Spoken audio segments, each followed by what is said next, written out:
Welcome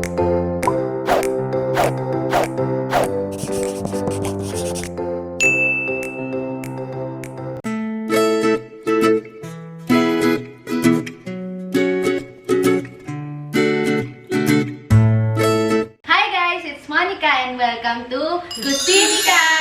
Para sa episode natin ng Kusinika ngayon, gagawin namin ni Mami yung nauuso na dalgona. Pwede siyang gawing coffee saka Milo. ulit. Pwedeng gawin yung dalgona in two ways. Pwede siyang coffee And Milo. yan. So, kasi nakita ko to last week pa yata, nauso siya sa Facebook. Tapos, sabi ko, parang maganda siyang gawin. Kaso, ang nangyari, wala kami ng mga ingredients. Kaya ngayon lang kami makakagawa. So, nakikita ko nga na marami nang gumagawa ng dalgona na to. Sabi ko kay Mami, tara, tikman natin kung masarap ba talaga. And parang ang cute niya kasing tingnan sa mga pictures. So, papakita ko muna sa inyo yung mga ingredients or yung mga kailangan natin para magawa natin yung dalgona. Una, syempre, kailangan ng fresh milk. Yan. Si Daddy yung bumili niya, hindi niya alam kung ano, so dalawa, magkaibang klase to. Pero parehas lang yata ng brand. Kailangan din natin ng warm water. Ito. Tapos, Nestle cream. Ito, gagamitin natin to sa Milo mamaya. Chilled dapat siya, so ni-refrigerate namin to kagabi pa. Para mas mag-thick yung consistency. Syempre, baso, tapos Milo, yung coffee. Hindi siya pwede na yung 3-in-1. Kasi may napanood ako, hindi siya mag-work kapag 3-in-1. So, kailangan yung coffee lang talaga. Tapos, whisk down dito, diba? Tapos, ito, spoon, tas yung paghahaluan natin. Syempre, kailangan din natin ng ice. Para nga pala dun sa milk, yung iba gumagamit sila nung yung tinitimpla lang. Diba? Gumagamit sila mga Bear Brand lang, ganun. Pero kasi parang, sabi namin ni Mami, parang mas masarap yung fresh milk, ganyan.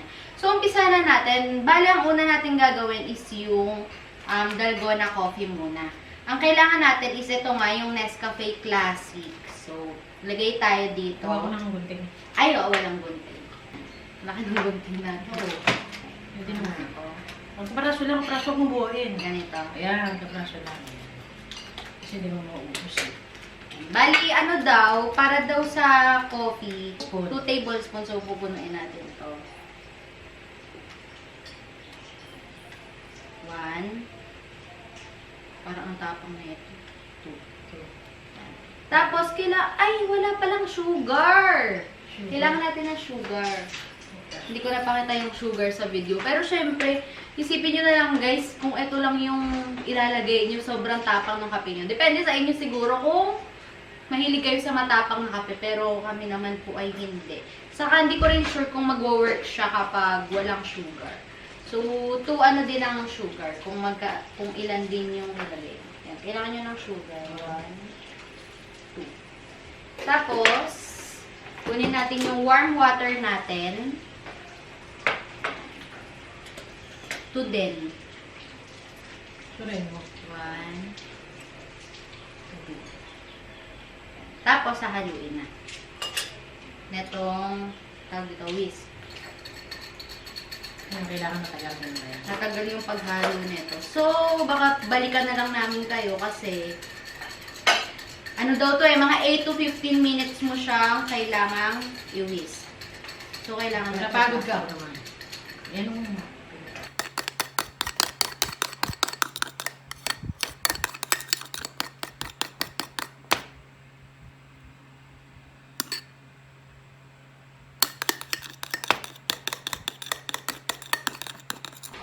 Grabe guys, kita nyo, pinagpawisan na ako. Mga 20 minutes siguro natin yan. Tapos, kung mapapansin nyo, gumamit na kami ng kutsara kasi yung lalagyan namin, medyo maliit siya.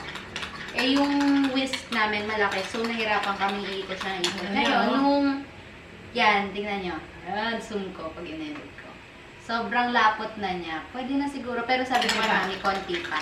Yun nga, nahirapan kami dahil maliit yung lalagyan namin. So kayo, kung may whisk kayo, make sure na malaki para mas mabit nyo siya ng maayos. Pero nag-work talaga yung kutsara, talagang tiyaga lang. Pero grabe talaga, nangalay ako. Sobra. Talaga nang gigigil na ako, sabi ko kay Mami. Mami, hindi pa ba pwede to? Sabi ko. Tapos tiningnan ko, hindi pa. Kasi sa mga video na napanood natin, talagang sobrang ano na, diba? Dapot. Pero makikita nyo, nag-iba na yung color niya. Kanina nung una, diba? Parang yun. Black na black siya kasi Ito, nga yung parang kape. ano. Ngayon, kakabit nyo. Yan, parang nag-light na yung color niya. Labot na, oh. Oh, hi. Ay, pwede na to. Ayan o, ganyan-ganyan na yun eh, sa dalgona. Yan, ang lapot niya na. Kita? Yan, okay na to. Patay mo na.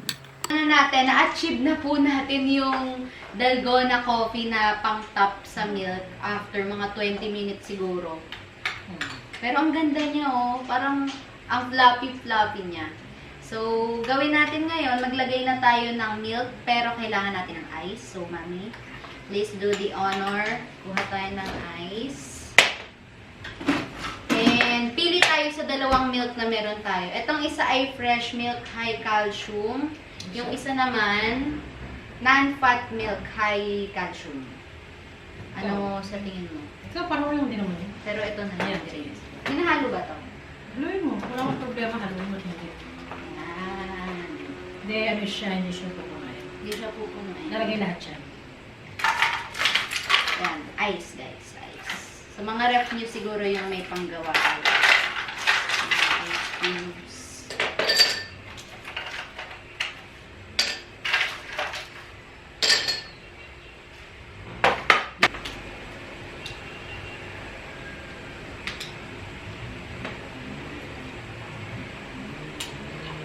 Yan. Huwag nyo siyang pupunuin kasi lalagyan nyo nga siya ng dalgona sa pinaka. Oh, Taas ano niya. yan? Yan. Tapos, itong dalgona coffee natin, syempre, para maging maganda siyang tingnan, doon nyo siya sa ibabaw ilalagay. And sobrang ganda ng consistency niya. Na ma-achieve mo after 20 minutes. Basta tsatsagain nyo lang. Yan. So, ang isa lang tong ginawa namin kasi tig-isang Milo and tig-isang coffee. So, lagay nyo siya dyan. Diba? Ang ganda.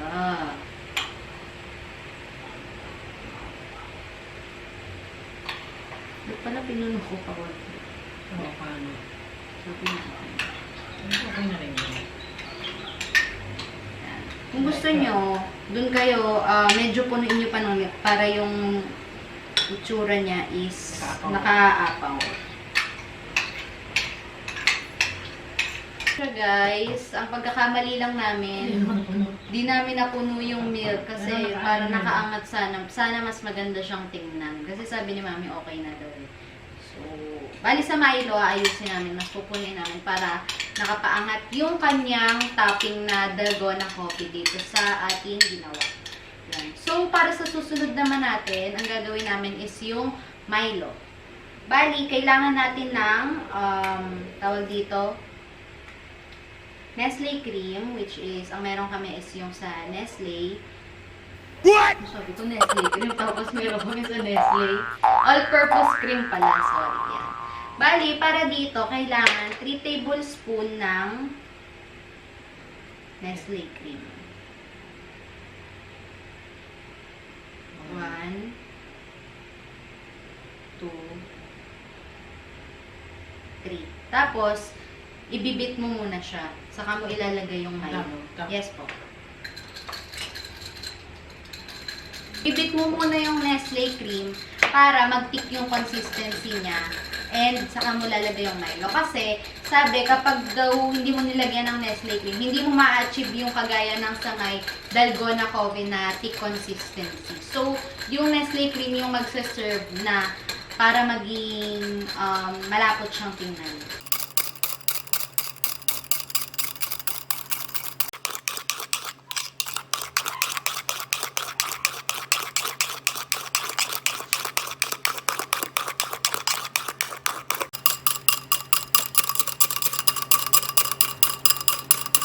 Ang hirap. Tagal. Kanina pa to. Mas madali pang paanuhin yung sa may coffee. Palaputin. Palaputin. Nangangalay na kami ni mami. Lampas 20 minutes na, no? Ang tagal namang palaputin. Dahil nalakis na ang oras natin. Anong oras tayo nag-video? Maaga-aga pa, 1:30. Baka pawis na kayo dyan. Pawis lang nga, Daddy! Yung braso namin, ngalay na, ayaw pa rin lumapot nung sa Ayaw Milo. mo, ha? Malapot na kaya lang. Mas Hindi siya, matagal siya. saka hindi siya kagaya ng lapot na nagawa natin. Mas matagal to kaysa sa coffee. Dapat pala, gawin sa kwarto na kayo ito. Pero to, pwede na Pero ito. pwede na yan, guys. At gustong-gusto na namin tikman.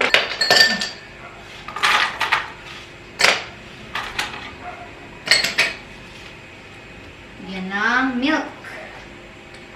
Fresh milk. Pupunuin natin kasi hindi siya napalapot eh. Baka lumubog. Yan, ayan. Ako. Ito siya guys, oh. Pakita mami yung consistency. Hindi siya kasing lapot. Parang ang labnaw pa man niya. Pero grabe, magta 30 minutes na kami. Wala kami ng pag-asa. Yung sa coffee, ang ganda ng pagkakagawa namin. Parang lumulubog siya konti. Pero, lumulubog. Medyo epic fail po yung sa, ano natin, DALGONA MILO. Pero ayan, nasa ibabaw pa rin naman siya.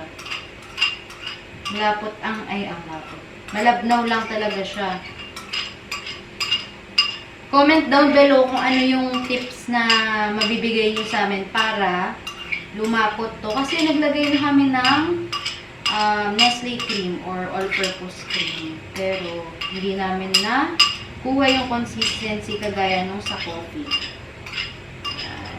Ito na yung ating DALGONA coffee and Coffee dal.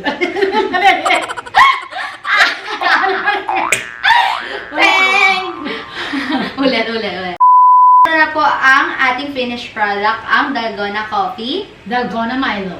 Yan. Kung mapapansin nyo, yung consistency nung sa ating DALGONA coffee na una natin ginawa, hindi siya nagbago. Medyo bumaba lang siya dito.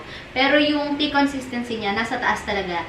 Pero yung sa Milo, kasi nga hindi na namin chinaga ni Mami dahil magto 30 minutes na nga kaming ang tawag doon? Naghalo. Nagbibit ng Milo, talagang hindi namin makuha yung thick consistency. And kung mapapansin nyo, patong sa amin, mapapansin nyo, umano siya, bumagsak yung Milo. Hindi siya nag-stay sa taas. Tikman na natin itong ating nagawang DALGONA. Bali, hahaluin ko tong sa coffee ko. nahalo pa. Yes, pero yung sa'yo parang Okay lang. okay lang kasi bumagsak. Pero haluin mo din ng konti. Ayan, ito yung sa akin si DALGONA coffee. Haluin ko na siya. Kasi, para maglasa Ay, yung sarap. coffee niya. Masarap po. Pero alam nyo guys, kung mapapansin nyo, simple lang naman talaga siya. Milo lang siya and coffee lang siya. It's magandang tingnan sa mata. Parang Instagrammable siya, di ba? Kasi sa mga, isipin nyo, sa mga coffee shop, di ba? Ang gagandang tingnan ng mga drinks na in-offer nila. Parang ganito Sarap. lang din to. Ang sarap niya, yung tamis niya, ayos na ayos lang. Parang talagang sukat na sukat. Pero Masarap cute kasi, sana kung masarap yung ano rin, oh. Nestle. Ano ba itong ginamit natin? Yung fresh milk, yung color green. Sarap. Lumasa yung Milo, parang nag-combine yung ano niya. Creamy. Parang may ano sa ano yan? Sa ano yung tawag yan? Dila. Parang ano, Yung aftertaste. Yun, Ano? aftertaste. Ito naman, hinalo ko na siya. Kumapit na yung coffee dito, pero meron pa rin natira nung pinaka nasa taas niya. Hindi talaga siya bumababa. Feel ko nga matapang to kasi coffee siya. Pero Ayoko tikman niyan. muna natin. Bawal kay mami to.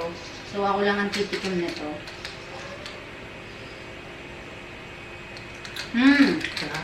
Hindi naman pala sobrang Pait. tapang. Hindi siya sobrang pait. Kasi akala ko sobrang pait niya kasi nga yung nilagay na coffee, diba?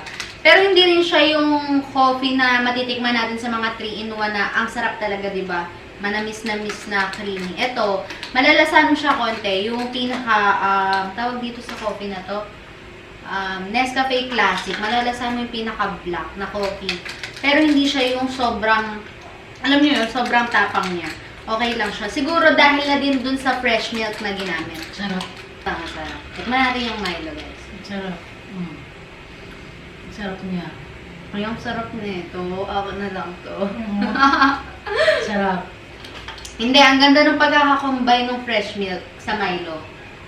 Sarap.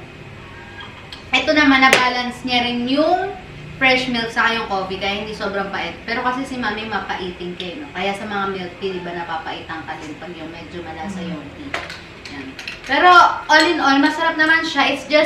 It's a normal coffee, it's a normal Milo. Pwede nyo siyang gawin ng hindi nyo na kailangang palaputin. Pwede nyo na siyang ihalo. Ganon din yung magiging lasa niya. Ano lang siya, it's aesthetically pleasing to the eyes. So, ayun lang guys. Yun lang yung para sa ating Kusinika episode ngayon. Masasabi ko, pwede nyo siyang itry kung gusto nyo kasi sobrang simple lang naman ng ingredients niya, di ba? Yun nga lang, kung gusto nyo talagang ma-meet yung pinaka-expectation na maganda siya, kailangan yung pagtsagaan. Sana nag-enjoy kayo and comment down below kayo kung trinay nyo na siya and kung ano yung sa tingin nyo, masarap ba siya or what. Pero for me, it's just simple. Madaling-madali lang siyang gawin. And sana nag-enjoy kayo sa panonood. Don't forget to like this video, subscribe to my channel, and click the bell button to get notified every time I post new videos. Thank you for watching and see you on my next video. Bye guys! Mwah!